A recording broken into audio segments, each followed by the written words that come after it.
Hi everyone, in this video I'm going to be talking through the solutions from those Unit 5 lesson quizzes. So starting with number 1, we want to find the degree and the leading coefficient. So yes, this is a polynomial function.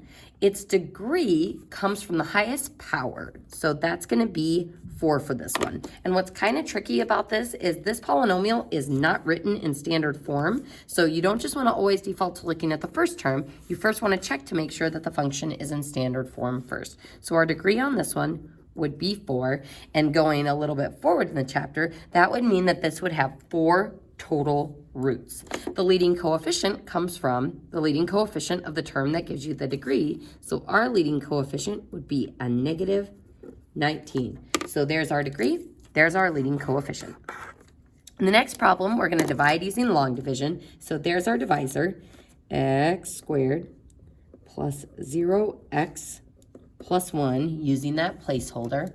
And then our dividend is x to the 4th. I'm checking for placeholders as I go. 3x cubed plus 5x squared plus 3x plus 4. All right, folks, so the x squared is our leader term. So x squared times what gives me x to the 4th? That would be x squared. So the leader term decides what goes on the dividing house. Then I distribute that to every part of the divisor to get my first line. So x to the 4th, and then plus 0x cubed. So notice that's why we need that placeholder there so that the x cubes line up. And then plus x squared. Enclose in parentheses and subtract everybody. So x to the 4th minus x to the 4th is 0. 3x cubed minus 0x cubed is 3x cubed. And then 5x squared minus 1x squared is 4x squared. And then bring on down that 3x. So then x times what gives me 3x cubed? That would be a 3x. And folks, if it helps, you can put a 1 here and say 1 times what is 3, and then x squared times what gives me x cubed. So if it helps you to break it up, coefficient and then variable, you can do it that way as well. Then everybody gets multiplied by 3x, so 3x cubed, 0x squared, and then 3x. Enclose in parentheses and subtract.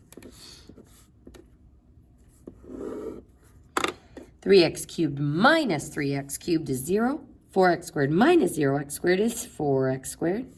3x minus 3x is 0x. All right, so I've got a 0x there, and I'm going to actually write it so that I have it as a placeholder, because we still need to bring down that 4. So then x squared times what gives me 4x squared? A 4. Times all the parts of the divisor gives me 4x squared plus 0x plus 4. Enclose in parentheses and subtract, and what a beautiful thing. We get a remainder of 0. So that means x squared plus 1 and x squared plus 3x plus 4 are factors of our dividend. But since we are just dividing here, we're not doing P over Q values or looking for solutions or actual factors. We just want to know the answer to this division problem. Our final answer would be just the quotient, x squared plus 3x plus 4. And that's our final answer. Now on the next problem, we're going to be dividing using synthetic division, making sure we check for power placeholders as well. So placeholders on the top, I go 4, 3, 2, 1. And what's tough about this one is we actually do need a placeholder for the constant. So I need to have a plus 0 on the end of my dividend. For my divisor, no placeholder is necessary. And since I'm dividing by x plus 3, negative 3 goes in the box. And if you want to think about it in terms of what we do with like P over Q value or algebraic graph solving, if x plus 3 is a factor, then minus 3 is a root. But this won't necessarily be a root because we're probably not going to get a remainder of 0 here. So negative 3 in the box, and then we list out the coefficients of our dividend. Making sure we've got that. Ooh, there's a 3. Making sure we've got 0 for our constant placeholder. Alrighty, folks, so we bring down our first term. So 2 times the box, add straight down. Negative 7 times the box, add straight down. 6 times the box and add straight down. Oh yeah, we're not getting a remainder of 0. And then negative 15 times the box, and add straight down.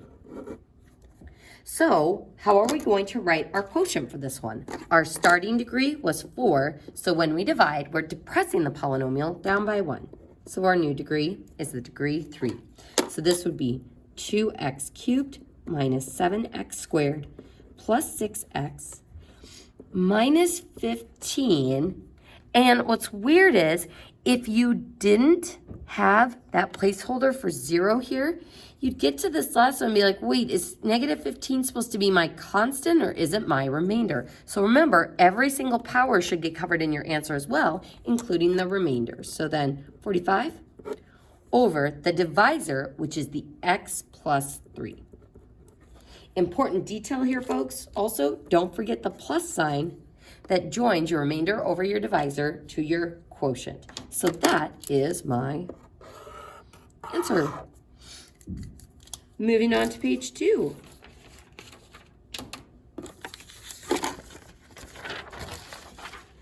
So using the equation in standard form to figure out the end behavior. So looking at this first polynomial, I first check to see if it's in standard form. Looks good. So that means 6 is my degree and 4 is my leading coefficient. So even degree means our end behavior either goes up and up or down and down. Even degree goes in the same direction. Now, because the leading coefficient is positive, that means the right arrow is going up, so the left arrow has to be going up as well. So my end behavior looks like this. So as we go towards negative infinity, my function is going up towards infinity. And as we go towards infinity, my function is going up towards infinity. So there is my end behavior. And remember, folks, that limit notation is important. We're going to be doing a lot more with that in future units, and it's very important for some of the concepts of calculus.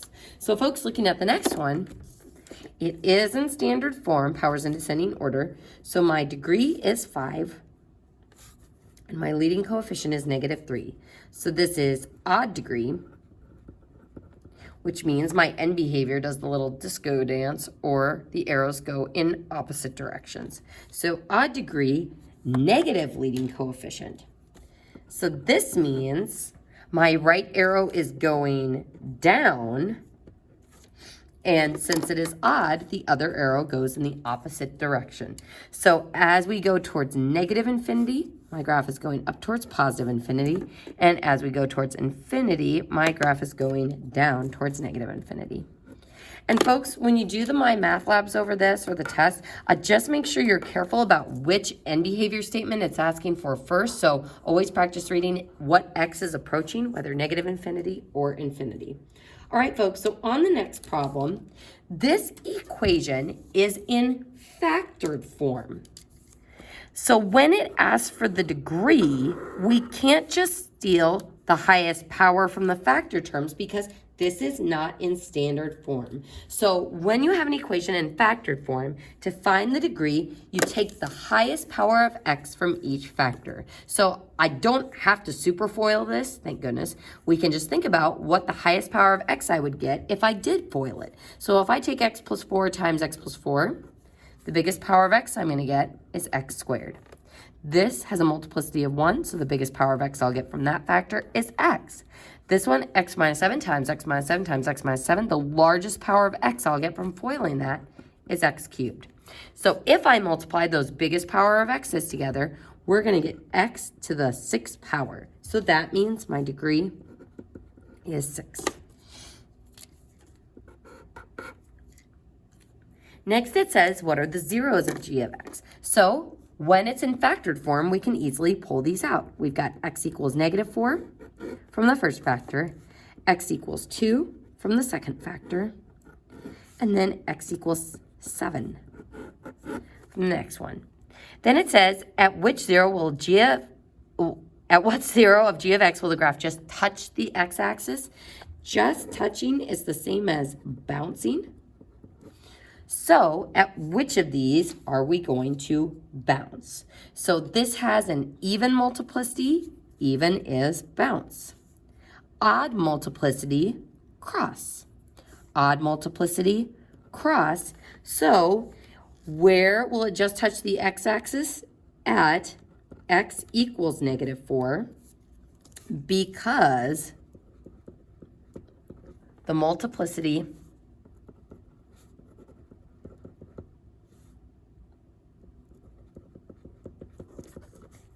is even.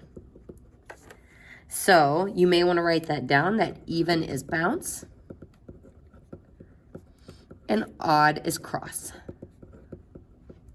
So that's what's cool about factored form and multiplicity, is it tells us how the graph is behaving at the x-axis. There's my x-intercepts. There's my answer. And actually, a little cloud around this. This isn't part of our answer. This is just something good to keep in mind. All right, folks, moving to lesson C with the rational zeros theorem. So when we list the potential rational zeros, your p-values come from the constant term, and your q-values come from your leading coefficient. So my p-values are going to be the positive and negative factors of 7. So 1 and 7. Then for my q-values, the positive and negative factors of 14, which would be 1, 2, 7, and 14.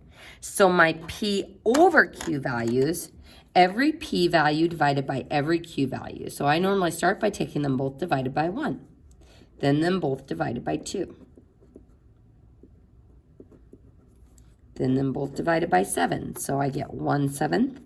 And then 7 over 7 is just 1, so I don't need to write that again. And then 1/14. And then 7 over 14th is the same as 1/2, so I don't need to write it again. So folks, these are all my potential rational zeros. And remember, these include both the positive and negative factors. So it's really important that you include the plus or minus with every step of your work, because this shows you we have 1, 2, 3, 4, 5, 6 positive and 6 negative, so 12 potential rational zeros to test as far as zeros for our function go. Moving on to number 2, we're given that x minus 2 is a factor, so x equals 2 is a root. So what are we going to do with 2? Put it in the box. So you can either think about flipping the sign of the factor, or the root sign remains. Then listing out our coefficients, checking for power placeholders as we go. 1, -2, -6, and 12. And I'm going to go quickly through this because I know I should get a remainder of 0, because that is a root. Woohoo! So our starting degree is 3. So when we depress it, our degree goes down to a degree 2. And we celebrate because a degree 2 is a quadratic, which means it is something we can solve. So x squared 0x minus 6 equals 0, since we're solving for the roots. So do I need to use the quadratic formula? No, because I only have that squared term. So isolate your squared term. So x squared equals 6 square root. And x equals plus or minus rad 6. So how many roots did we find? Positive rad 6 is 1, negative rad 6 is the second one, and then x equals 2 is the third. So degree is 3, which means 3 roots, and we have found them all. Now, something that I have gotten some questions about on my math lab is, how do we classify these solutions? These are 2 irrational roots, because there's nasty square roots, but no I, and this would be the rational root. So you have to be careful about what my math lab is asking for, because if it asked you for the imaginary roots or complex roots, you'd say there aren't any complex roots. Now in 2B, we are writing it in factored form, and remember your rules for factored form: no fractions, no GCFs, no square roots, or i's. So our factored form is going to be x minus 2, and you can write f of x equals or y equals. So f of x equals x minus 2 was our given factor, and then we want the non-reducible quadratic that gives us these roots. So unlike with root factor form, we have to do x minus the root and x minus the root. When we have done our algebraic graph solving, we will have the non-reducible quadratic nested within our work. So we just bring down the x squared minus 6, and that is our root or sorry, not root. That is our factored form for that one. All right, turning the page. On the next one, we've got a polynomial function in standard form.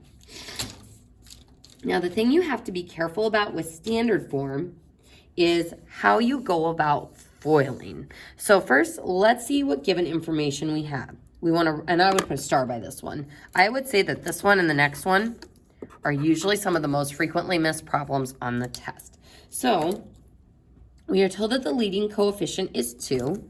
So f of x equals, leading coefficient is 2. So 2 is going to be out in front. Our degree is 3. And -1, 2, and 3 are zeros. So if -1 is a root, x plus 1 is the factor that gives me that root. If 2 is a root, x minus 2 is the factor. If 3 is a root, x minus 3 is the factor. And we can check to make sure this matches our degree, because x times another x times another x will end up giving me x cubed. If our degree didn't match from those factors, what we would need to do is adjust the multiplicity of one of those. So just something to keep in mind, that all specifications need to be met. All right, folks, so from here, we need to be very careful about this 2. When you have a coefficient like that, don't double distribute. So what do you mean double distribute, Mrs. Cairo? If you have 2 and then x plus 1 and x minus 2, it would be okay to do this. It is not okay to then also distribute it into the second parenthesis. So that's called double distribution. So you can distribute it across multiplication, but you can't distribute it across a second multiplication. So what I do to avoid this is FOIL first, distribute later. So I normally wait to handle that monomial distribution until the very end after I've done all my super fun super foiling. So folks, I'm going to start by just foiling these last two together. And again, I could just as easily have foiled those two, but I am going to start with the foiling. So 2 plus 1. So this gives me x squared minus 3x minus 2x is minus 5x. And then that gives me a positive 6. So next, I'm going to superfoil, still leaving that 2 floating out in front. So x times x squared, x cubed. X times negative 5x, negative 5x squared. X times 6 is 6x. And then second distribution, we've got 1x squared, negative 5x, and plus 6. Now, I could distribute the 2 at this point, but I would actually combine your like terms first. It's just less stuff to have to distribute to. So negative 5x squared and 1x squared is negative 4x squared. Then 6x minus 5x is 1x or just x. And then we've got the plus 6. Distributing that 2 to everybody, we get 2x cubed minus 8x squared plus 2x plus 12. And actually a surprising common mistake with this is sometimes students will only distribute the 2 to the first term and then they'll leave everybody else the same. So again, just take your time with these problems and be very deliberate with your distribution. Moving on to the next one, this is where we get into the more complicated problems involving the imaginary roots. So remember, you can kind of fudge these by turning it into a foiling problem. So first, let's start with our root factored form. This is x equals 3. This is x equals 2 minus I. And if 2 minus I is a root, 2 plus I would need to be the other root. So those are all my roots. So turning those into root factors, we would have x minus 3 and x minus 2 minus I and x minus 2 plus I. And again, folks, it's that root factored form setup that normally messes with people with the complex roots because they want to put a minus and then a plus here, but it's actually minus for both. So my strategy is think about if you didn't have these imaginary parts. If my roots were 2 and 2, it'd be x minus 2, and x minus 2. So the only thing that's conjugated is the sign between the real part and the imaginary part. So folks, I'm going to show the shortcut on this just in case you are interested. Otherwise, you could just superfoil it like we did up above. So what we can do with these trinomials is we can trick it into being a foiling problem by considering x minus 2 as one item and the I and the I as the other items. And then we're going to foil with our circled items. So if I foil this, we'll get x minus 2 times x minus 2, or x minus 2 squared. So there's my first part of foiling. Then my outside terms would be x minus 2i, or I times x minus 2. Order doesn't really matter there. So root. And then my inside terms, negative I times that stuff would be, whoops, let's do negative x minus 2i. So notice I put the negative out in front. There's a couple of different ways you could write that. And then for my last product, negative I times I is negative I squared.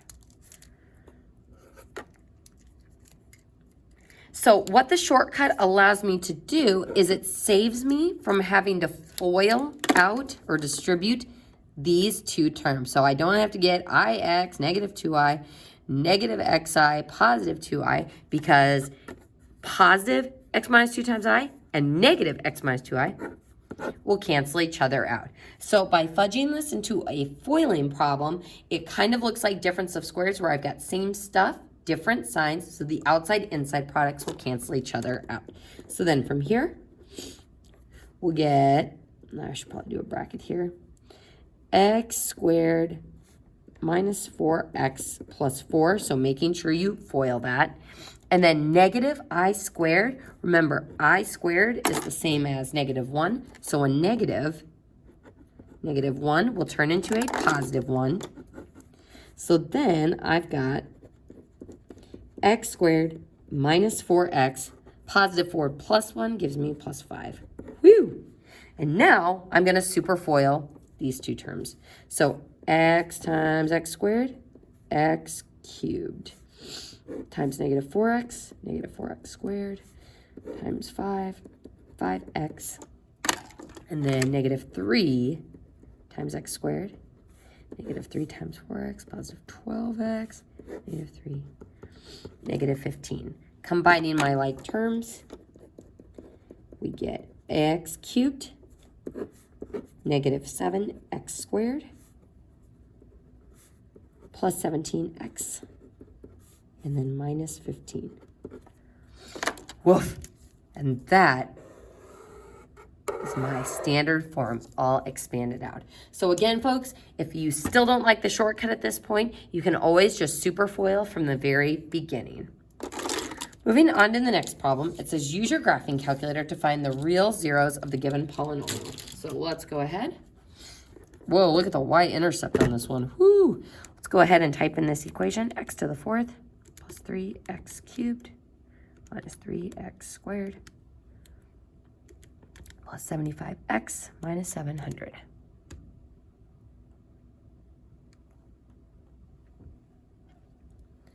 Hit graph. Oh, and my graph's all wonky. Zoom standard.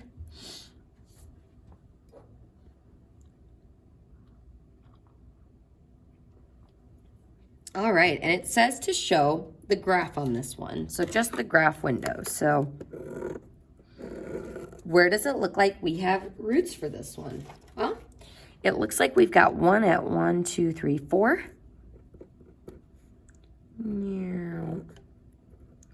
And this other one at 1, 2, 3, 4, 5, 6, 7, negative 7. 1, 2, 3, 4, 5. So that's what my graphing window looks like. So that's part 1. Next, we're going to use what we can see from our graph to determine all the zeros of the function. So from our graph window, we can see that x equals negative 7 is a root, and so is x equals 4. Now, it doesn't matter who we put in the box first, so I'm just going to go ahead and start with the -7. So -7 in the box. And then listing out our coefficients, checking for placeholders as we go.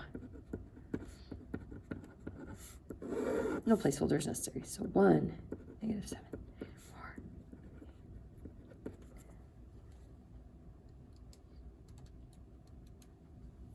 -175. Woohoo! Remainder of 0. Now, folks, I could depress this down to a degree 3 and write in those variables, but since I've got this other root, I'm just going to depress the polynomial again. So I'm not even going to put in the x stuff there. So 1, 4, 0, 0, 25, 100, 0. So we started with a degree 4 polynomial, depressing it once, depressed it to degree 3 here, and then depressing it again. It is now a degree 2, which is a quadratic. So I've got x squared plus 0x plus 25 equals 0. So subtract the 25. Square root. And x equals plus or minus 5i.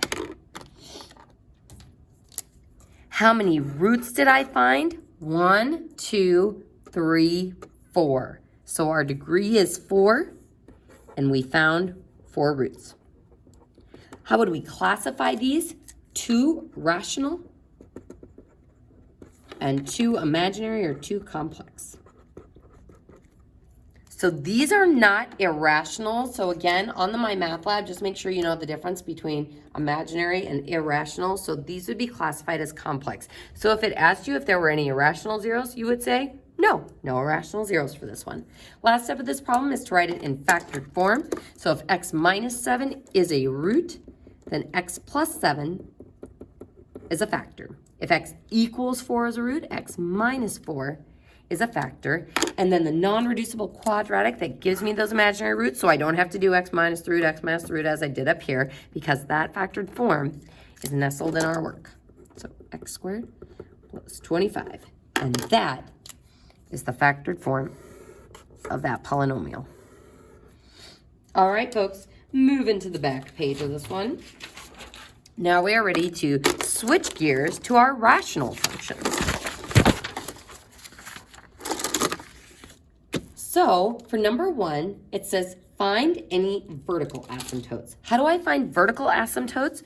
Vertical asymptotes are x equals equations and come from restrictions on x. So since this is rational, we're going to look at the denominator and say what values of x would make this dividing by 0. So I'm going to set x squared plus 1 equal to 0, which gives me x squared equals -1, square root. So x can't be equal to plus or minus I is my restriction. Is this restriction going to come up in my domain, or is it a real restriction on x? No, it is not. So there are no real restricted values, so there are no vertical asymptotes.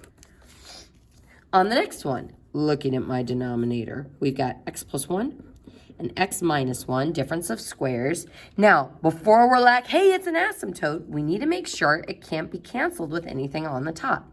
Can I cancel out either of those factors? No, so that means both restrictions at -1 and +1 are going to be vertical asymptotes. So vertical asymptote at x equals -1 and +1. So C for that one. On the next one, we are asked to find a slant asymptote. So first, will this have a slant asymptote? If I look at my degree of the top versus the degree of the bottom, this is top heavy, so it should have a slant asymptote. How do we find that slant asymptote? By doing long division. And folks, let's go ahead and skedaddle down here to show our work for number 3. So I'm going to do x squared plus 4x minus 3 divided by x minus 6. Alrighty, so x times what gives me x squared? X. So x squared minus 6x. Enclose in parentheses and subtract. That gives me 10x. Bring on down the -3. X times what gives me 10x? Positive 10. And then times the divisor, 10x minus 60. close in parentheses and subtract, and we get 57, but remember, the remainder is insignificant for the equation. So for regular division, yeah, absolutely, include the remainder. But when we're finding the equation of the slant asymptote, we're only concerned with this part. So this means I have a slant asymptote at y equals x plus 10, a slant line with a slope of 1 and a y-intercept of 10, which is choice B. Now on number 4, it asks us to find the equation of the slant asymptote, but take a look at the equation. This is a bottom-heavy equation, which means it doesn't have a slant asymptote, it has a horizontal asymptote at y equals 0. So how many slant asymptotes does it have? None. B for that one. Next one asks us to find a horizontal asymptote. Looking at our degrees, making sure the top and the bottom are in standard form, our degrees are the same. So our asymptote is the ratio of the leading coefficient. Horizontal asymptote at y equals 2/9, which is choice B. The last one, number 6. This is a bottom-heavy equation, so it does have a horizontal asymptote at y equals 0. So choice B for that one. All right, folks, so last problem, finding the intercepts. So let's go ahead and start by finding the x-intercept. X-intercept is a number and 0, so this means we're going to plug 0 in for the y in our equation. So 0 for the f of x equals x plus 2 over 2x squared minus 3x minus 2. Now, what happens, or how do we get rid of the denominator so that we can solve this? We're going to multiply through by the denominator, and I'm going to be lazy and just write denominator. Because what's the denominator times 0? Still just 0. So I get 0 equals x plus 2, and x equals negative 2. So tentatively, our x-intercept would be negative 2, 0. But folks, what should I have probably done before I went and found the x-intercept? We need to make sure that this function doesn't have any restrictions that will affect our intercept. So folks, I'm going to go ahead and sidebar over here. And we're going to try to factor that denominator. So 2x squared minus 3x minus 2 to see if there are any restrictions. So factors of 2, 1 and 2. Factors of 2, 1 and 2. This shouldn't be too bad. This gives me 2x. This gives me 2x. No combination that will give me negative 3x, but let's try flipping them. So 2 and 1, 1x and 4x. Oh, here we go. So our sum needs to be negative 3. So make the 4 negative, which means make the 2 negative. So my factors of the bottom are x minus 2 and 2x plus 1. So can I cancel either of those restrictions? No. So that means I have a vertical asymptote at x equals 2 and a vertical asymptote at x equals a negative 1/2. So move the 1, divide by 2, negative 1/2. So those are my restrictions on x. So is it okay for me to have an x value of negative 2? Absolutely. So my x-intercept stands. Now for the y-intercept. The y-intercept, we're going to be plugging in 0 for x. Every single x in the equation. So I will get y equals 0 plus 2 over 2 times 0 squared minus 3 times 0 minus 2. And again, I like to show all of that lovely work here, plugging in zeros for the x's. So what I get is 2 on the top. This is 0. This is 0 over negative 2. So y equals negative 1. So my coordinate for the y-intercept is 0, negative 1. Now, is this okay given my restrictions on x? Absolutely. And folks, I would like you to just label these. This is the y-intercept. You got to know which one is which. And this is the x-intercept. And that concludes our Unit 5 lesson quizzes packet.